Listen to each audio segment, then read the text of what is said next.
Manx Radio Sport. Good evening and welcome to Friday Sport Preview on Manx Radio. Rob Pritchard and the team with you for the next half hour ahead of another busy weekend of sporting action on Ireland and beyond coming up tonight. 3 cup competitions, including the semi-finals of the Hospital Cup, are the main attraction in this weekend's football ties in the last few weeks of the season. The grand finale to the current Manx rugby campaign awaits tomorrow with the Manx Cup finals day at Ballafletcher. And one of the Isle of Man's national hockey sides is London-bound this weekend for a chance at glory in the England Hockey Championships. That is all to come this evening.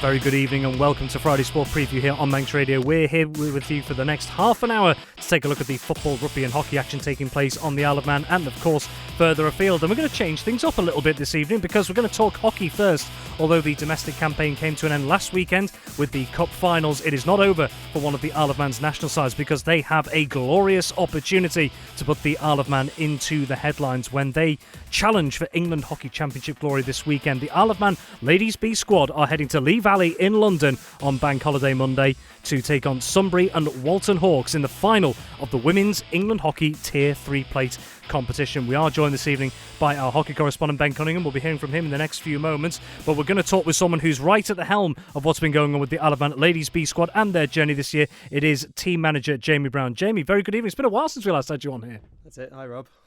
So, I suppose before we get to the final itself, it's been a long old season for the national team as well as the domestic teams because this started all the way back in October, starting out in the Tier 3 knockout championships, defeat in the opening round, meaning dropping into the Tier 3 plate. But ever since then, it seems like the team hasn't looked back. I mean, how's it kind of been for everyone, I guess, so far?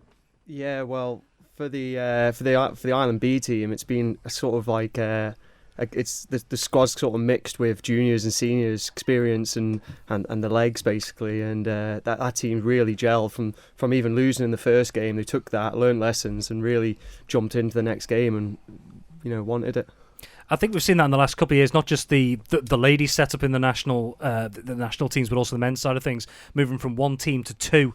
And it seems as in the men's B team to a certain extent as well, there has been that chance for players to develop and be exposed to a level of hockey that they may not otherwise get on the island as well. So just on what you said of the ladies' side, how valuable would this be to these players, not just this season, but going forward?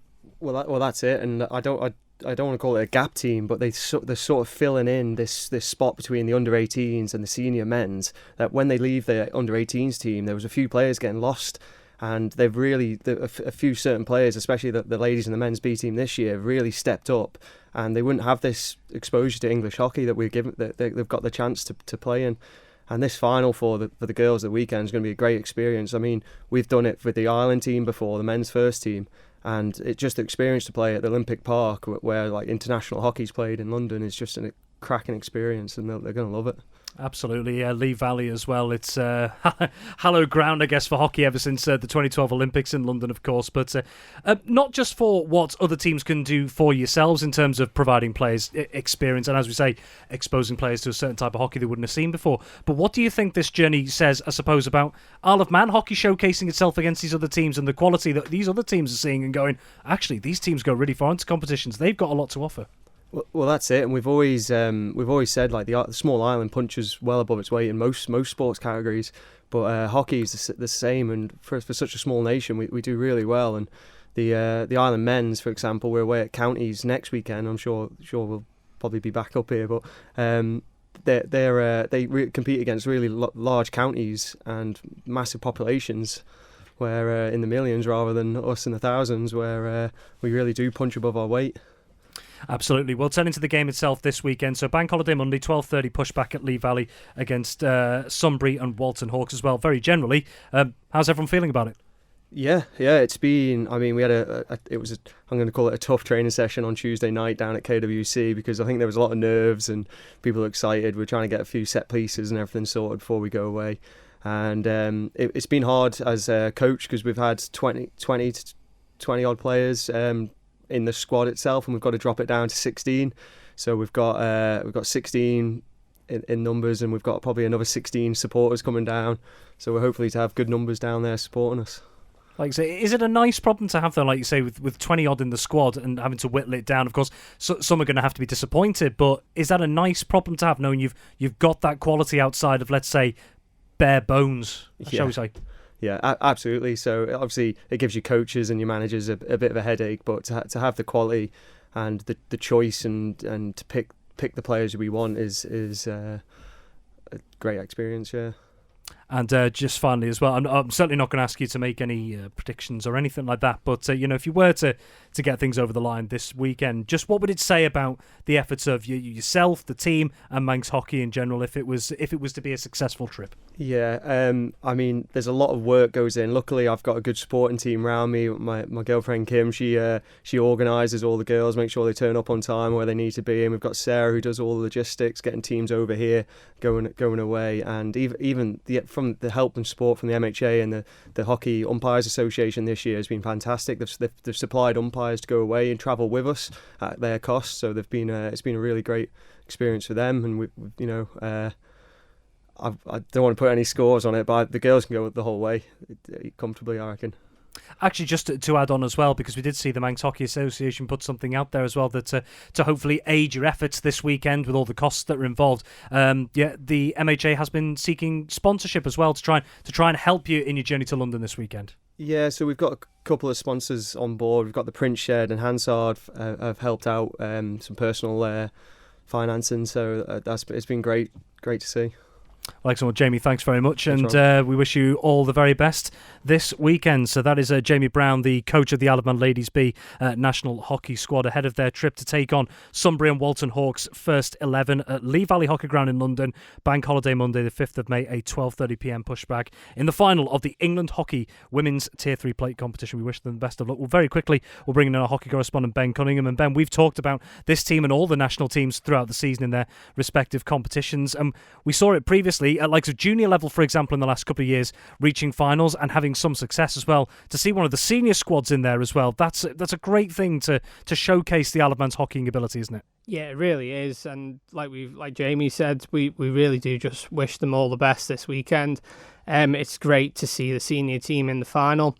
Okay, the junior squads as well have all had great seasons as well, but as Jamie said, there's a lot of stuff that goes on in the background. There's a lot of people behind the scenes that organise this, and they deserve credit as well, because without them, these stuff wouldn't happen.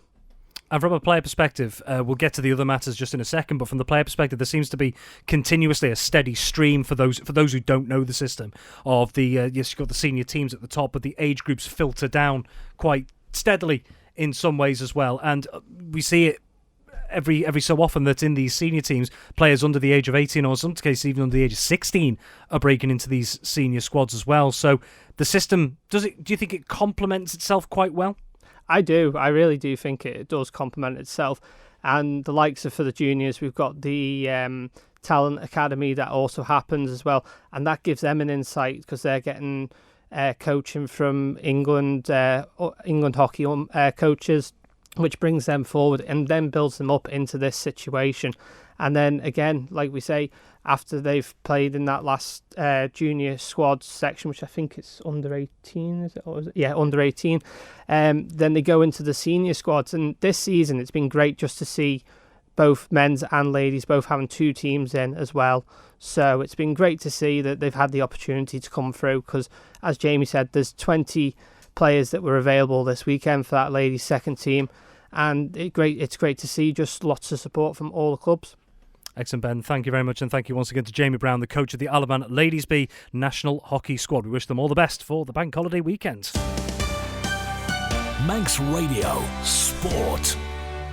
Well, we're going to turn our attention to football now and into the crunch phase of the season. Just a couple of weeks remaining. Only a handful of league games still having to take place. A bit of a tidying up process, if you like, from the Football Association. The focus very much on cup competitions and no fewer than 3 of those this weekend across Saturday and Sunday. And to go through things as ever is our football correspondent, Tony. Very good evening to you. Good evening, Rob. And weather conditions, we always have a look at them and absolutely perfect. Pitches are going to be hard. Blister pads, I'm sure, will be on somewhere along the line. But what a sort of lot of juicy fixtures this weekend when you look at the Hospital Cup, and then one of the Paul Henry semi-finals, and also the other sort of Junior Cup on Sunday. It's absolutely fantastic, and it's a sign of the season coming to an end. Indeed. Just before we get to the weekend fixtures, congratulations in order to Onken for winning the Canada Life Combination 1 League title in midweek. Very much so, and well done to them, because they led it for a lot of the season, to be fair. And then Ramsey and Russian just sort of gathered momentum and really pushed hard on them. But, they didn't kick a ball and they won it. And, the second and third place teams, which was Russian and Ramsey, had a right good battle. But, the trophy will be presented tomorrow, Rob, up at Foxdale. And let the boys enjoy the session, I'm sure, afterwards when the game is completed, and probably going into the early hours of Sunday. Well, that was on Wednesday. Well, a day before that, of course, we must mention the Douglas High School Old Boys heading back to the top flight after a couple of seasons' absence from the Premier League as well. A 96th minute winner from Jacob Stones, seeing get past Ramsey Youth Centre and Old Boys, their promotion rivals, by 2-1, because it was winner takes all that game. It certainly was, and by all accounts, the crowd was incredible. Right the way up Blackberry Lane, the car park was full, and even down onto Summerhill as well.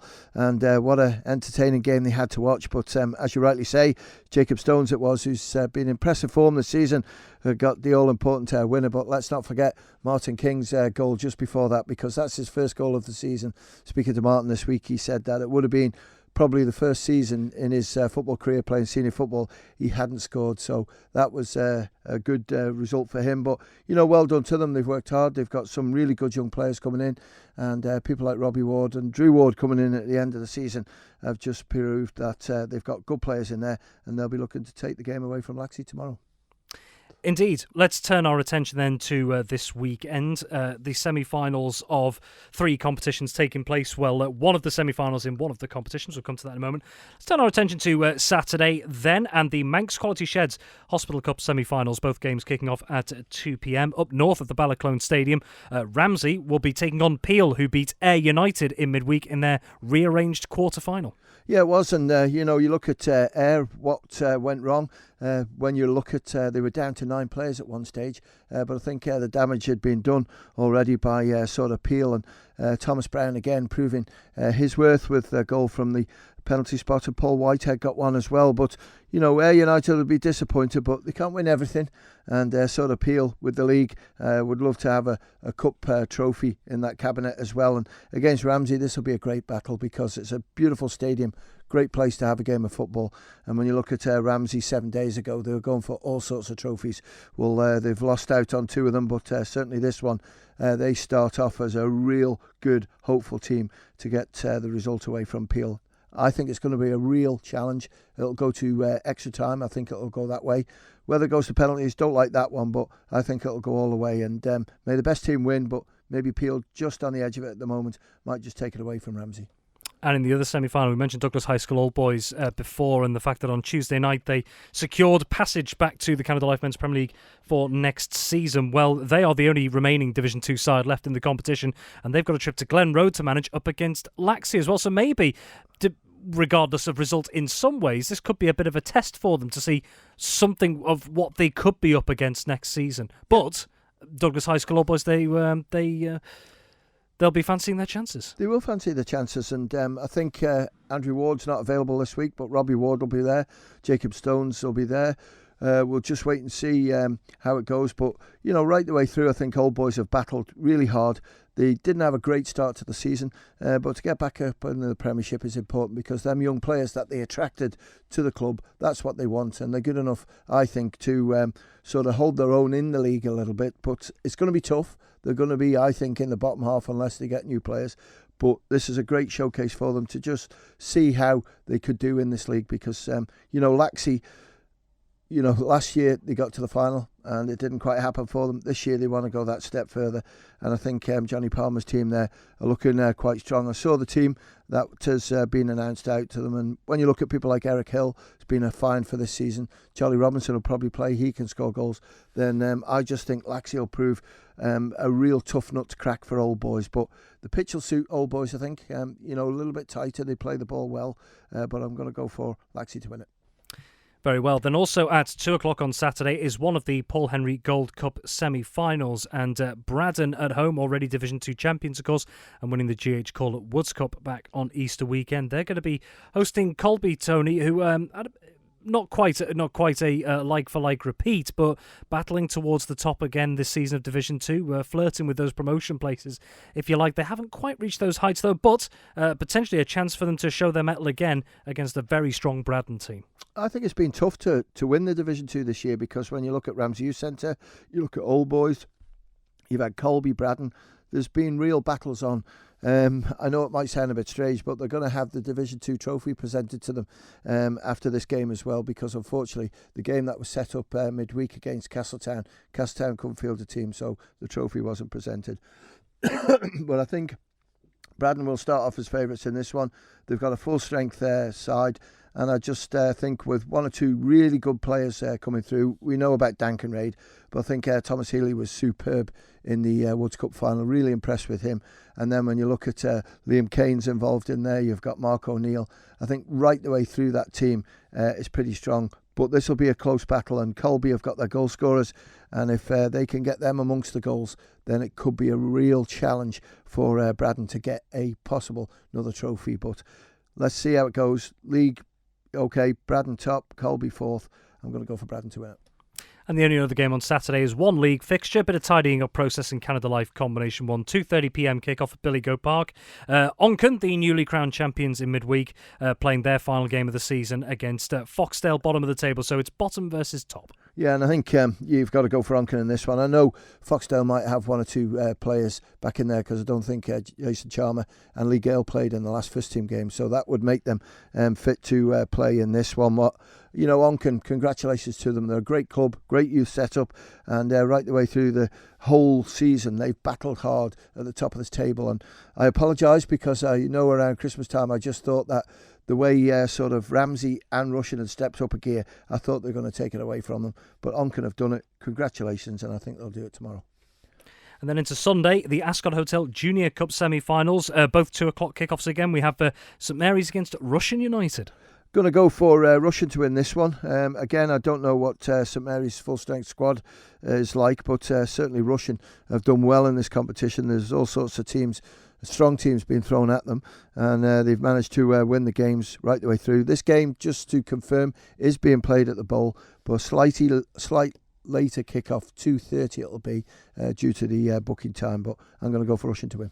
And in the other, St John's United, who've taken a couple of big scalps in this competition already this season, up against Ayr United, looking pretty steady themselves. Yeah, and you've got to remember in St John's as well, they've got the league's top goal scorer in Liam Sale, and he'll be looking to sort of put a show on as well. He scored a couple of cracking goals in the last competition. Ayr United, well, they defeated Corinthians in a good battle in that as well. So, you know, Ayr have got one or two players, I think, in first-team players, so that makes them stronger. But I just think Liam and everyone else at St John's, I think they're really in momentum, and they want to get to the final, and I think they'll beat Ayr. And last but certainly not least, one of the Masters FA Cup semi-finals due to take place at 2 o'clock, this at Colby, Peel versus Colby. Yeah, and unfortunately we couldn't get the other game on, Onchan and Ayr, because Ayr are playing in the Junior Cup, but Peel against Colby, I'm going to go for Colby to win it. I just think they'll prove too strong, and Colby, it was a shame really that the last game was cancelled, because they could have possibly won the league. They would have had to have scored an awful amount of goals. So I don't think it would have happened, but rules are rules. And Colby were crowned as Masters champions. Tony Mepham, thank you very much indeed. Manx Radio Sport. Well, this weekend marks the finale to the 24-25 Isle of Man rugby season as well. Manx Cup finals weekend beckons over at Ballafletcher, and here with all the details ahead of that is our rugby correspondent Dave Christian for what we think will be the final time on Friday Sport Preview for this campaign. I think we hasten to add here. But this weekend, of course, a little bit of a changing scenario in the last couple of weeks with the Manx Cup and Manx Plate competitions. But 3 o'clock at Ballafletcher on Saturday, we see Douglas, the reigning champions, up against Vagabonds. Yeah, Rob, I bill this as the Manx Old Firm. The two have knocked lumps out of each other for a long number of years in the final of the Manx Cup. I can't remember who's on top in terms of victories. Vagabonds were pretty dominant throughout the 80s and early 90s, but Douglas have had their patches both before and after, so it's pretty much even Stevens. Right now, though, Douglas are the dominant force in domestic rugby. Their team is so far and away better than everybody else, so they go into this final as the overwhelming favourites. In fact, if Vagabonds pull this off tomorrow, and fingers crossed that they put in a good shift and it's a close game, but if Vagabonds pull this off, it's going to be something cataclysmic. No shock like it since your predecessor Tim Glover last bought a round of drinks. It's probably the best way I can describe it. That said, Vagabonds, watched them last week against Southern Nomads. The front five were in excellent form. They bossed the Nomads pack, kept the game tight, shut the defence down. And Nomads had a very potent backline, but they found no way through that Vagabond defence. They're going to have to do that and a lot more, I think, to keep Douglas out. Douglas have got the pacemen out wide. They've got the pack that'll do the job, and that pack that can do the job in the tight phases is pretty mobile as well. So it's going to be a big day for Vagabonds and a lot of hard work for them. The Douglas side, Phil Kringle has announced his team. To be fair to Phil, and I know there was the hullabaloo about Ramsey and player safety concerns, but Phil and down at Douglas doesn't have two teams to pick from. He's got about a team and a half at best. He has to pick what he's got to pick, and you can't really fault him for that. He's put in, I know it's Ollie Howard at fullback. That'll make a little bit of a difference, and I see Will Fuson getting a start in the second row again. There's signs that Phil and Douglas are a little bit sensitive to the gulf in the playing standards, but he's got plenty of cavalry on the bench and he's got plenty of big hitters in the starting 15, so I don't see this as anything else but a Douglas win. And just very quickly, Dave, 60 seconds here, but that's not the only game taking place at Ballafletcher tomorrow. Yeah, we've got a girls and ladies training stroke match event. That kicks off at 12 o'clock. And then at 1 o'clock, we've got Southern Nomads who will play I'm hearing it might be a plate final, but it was originally touted as a friendly. But Southern Nomads will be playing an Isle of Man Barbarian side made up of anybody else who's not in action on Saturday afternoon. So it all starts at 12. We got the warm-up game at 1 and then the grand finale at 3. Excellent, Dave. Thank you very much indeed. Manx Radio Sport. Well, finally this evening, tonight sees the start of the Isle of Man Youth and Junior Cycling Tour, with hundreds of upcoming talents in the sport set to race on Ireland over the next 3 days. Event co-organiser Rob Holden explains why some see this as a standout fixture on the British Cycling Youth Series calendar. Well, there's a bit of a double-edged sword going on, really, because we're unique in so much that bike racers of this age normally have to ride on man-made circuits, usually about 1 kilometre long. Quite artificial, but do the job. Great for coaching, etc. What's unique about the Isle of Man is, certainly from our perspective, is that we have closed real roads. So Friday night we're down on the Promenade Walkway for a really short time trial, and then on Saturday we're around the Ellerslie circuit we've used for a while, which is really challenging. You don't see that in races for age groups, shall I say? So the kids absolutely love that. They feel like they're basically riding the Tour de France and doing what they see on, they see their heroes doing on TV. And then we move up north on Sunday for a flatter circuit around Derby. So they get a real opportunity to do something really different to what they normally do. And I go back to there's so much